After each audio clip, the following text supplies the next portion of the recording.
राम राम जी। तीन बहनों की दुनिया में आप सबका स्वागत है। आप सब कैसे हैं? अच्छे ही होंगे। और हम प्रार्थना करते हैं ईश्वर से कि आप सदा अच्छे ही रहें और खुश रहें। भगवान आपको सबको सद्बुद्धि दे परमात्मा।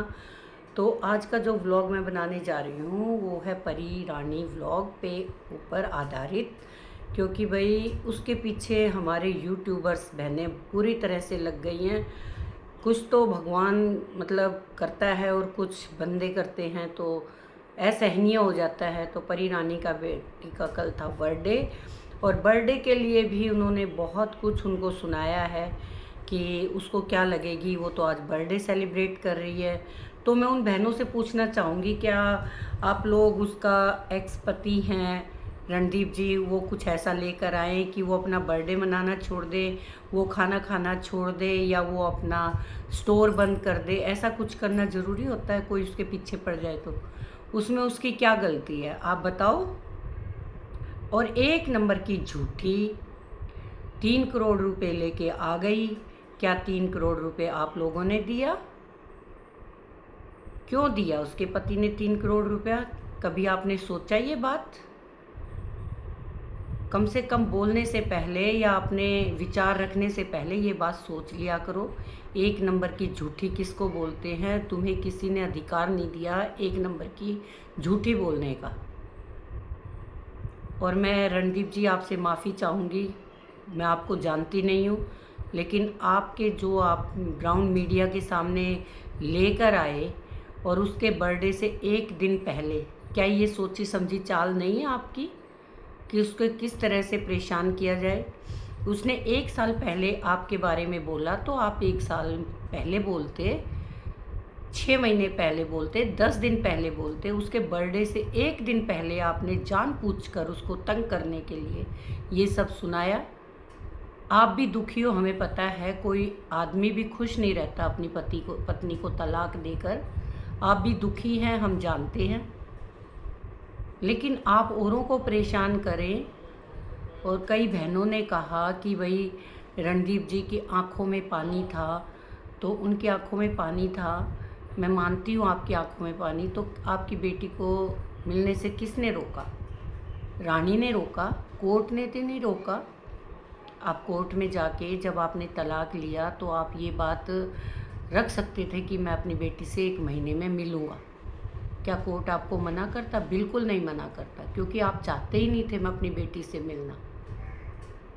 और रानी को आपने सूट दिए, उसने कभी मना ही नहीं किया आपने सूट नहीं सिलवाए मेरे।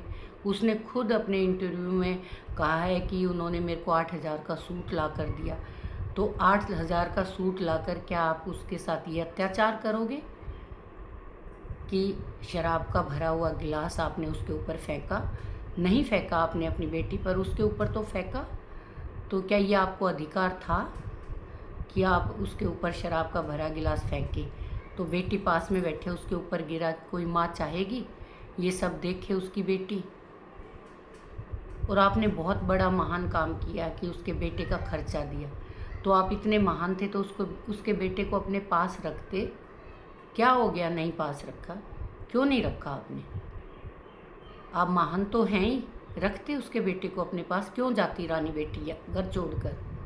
वो बिल्कुल नहीं जाती अगर उसका बेटा भी अपने पास होता। और बेटी का फ्यूचर आपने दिखाई दिया शराब माँ के ऊपर डालकर। जब माँ के ऊपर डाल रहे हो तो बेटी देखेगी ना। वो 1.5 साल की थी और रानी ने आपके साथ 8 साल काटे हैं। अगर वो आपसे तलाक लेना चाहती तो 2 साल 3 साल बाद भी ले सकती थी, और पैसे तो आप तब भी देते तलाक में, उसका खर्चा भी देते, क्योंकि एक अर्निंग है, आप एक कमाते हो। आप सारे लॉ जानते हो, कोर्ट के भी जानते हो। अगर पत्नी तलाक ले रही है आपसे, अगर नहीं ले रही तो आप खर्चा उठाते उसको। आपने उसके लिए दुकान खोली, आपने उसके लिए पैसे किए, आपने उसको पैसे दिए, आपने मकान दिया। आपने खुद ही अपनी बातों में कबूल किया कि भाई मैंने, उसका फ़ोन आया था तो कि बैंक का इतना लोन है, तो आपने कितना 50 लाख 55 लाख जितना भी लोन उसके सिर पे छोड़ा। मकान क्यों किया आपने? क्योंकि लोन पे आपने मकान खरीदा। आप दुखी हैं, मैं मानती हूँ आप दुखी हैं, लेकिन रानी आपसे भी ज़्यादा दुखी थी।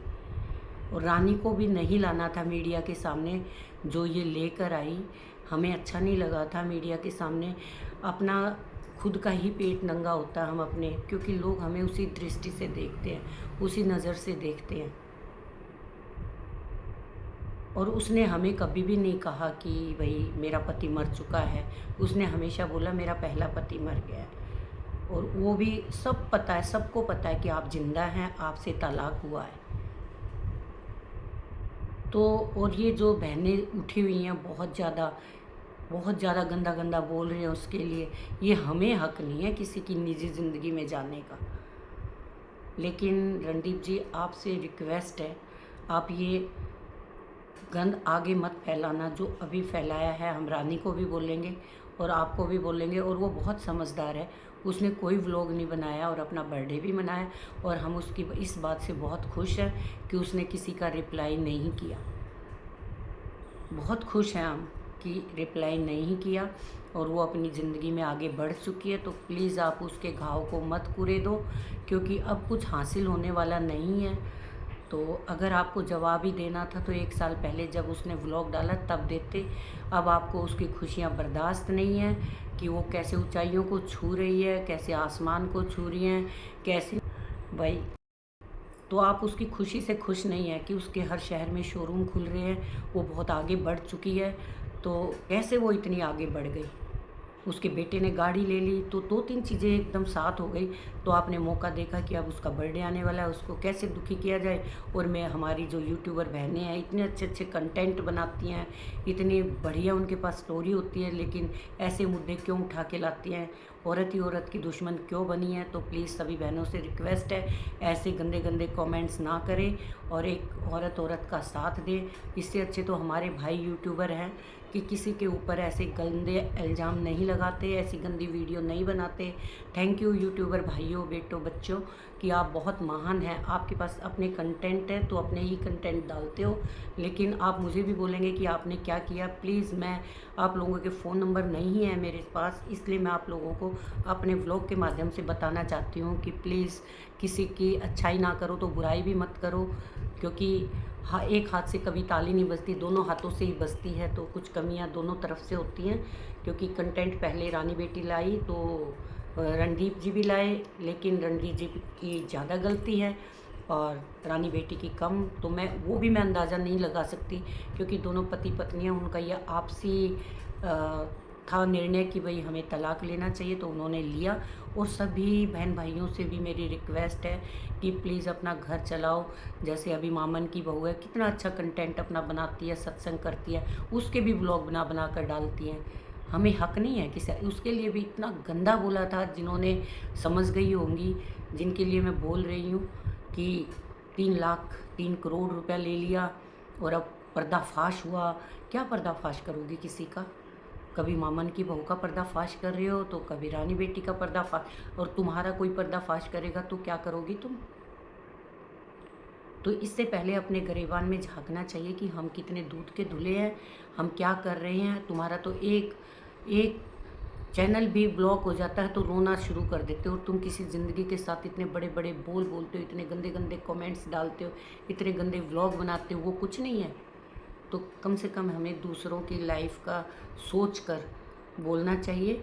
और अगर मैंने कुछ गलत बोला है किसी के लिए, किसी के दिल को ठेस पहुंची है, तो प्लीज़ मुझे माफ़ करना। और मेरा उद्देश्य सिर्फ इस ब्लॉग को डालने का ये था कि सारे बहन भाई जो रह रहे आपस में प्यार से रहो, एक दूसरे के ऊपर कीचड़ मत उछालो, और प्लीज़ अपनी पर्सनल लाइफ को मीडिया के सामने मत लाओ।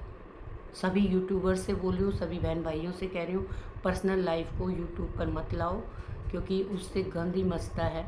और आजकल मीडिया तो इतना फास्ट हो चुका है, उसमें बिल्कुल तिल्ली लगा लगा के आगे बोलता है, इतनी बातें कुरेदता है, इतनी बातें पूछता है कि अपनी निकल जाती है उस समय। तो हमें सोच समझ कर बोलना चाहिए, क्योंकि मुंह से निकला हुआ बोल कभी वापस नहीं आता, हम कितना ही पछताएं। तो इसलिए आज का व्लॉग यही था। राम राम सभी को, मिलते हैं अगले व्लॉग में। तो व्लॉग अच्छा लगा हो तो भाई लाइक शेयर सब्सक्राइब ज़रूर करना, और ये व्लॉग मेरी रानी बेटी तक ज़रूर पहुंचाना, क्योंकि रानी बेटी बहुत परेशान है।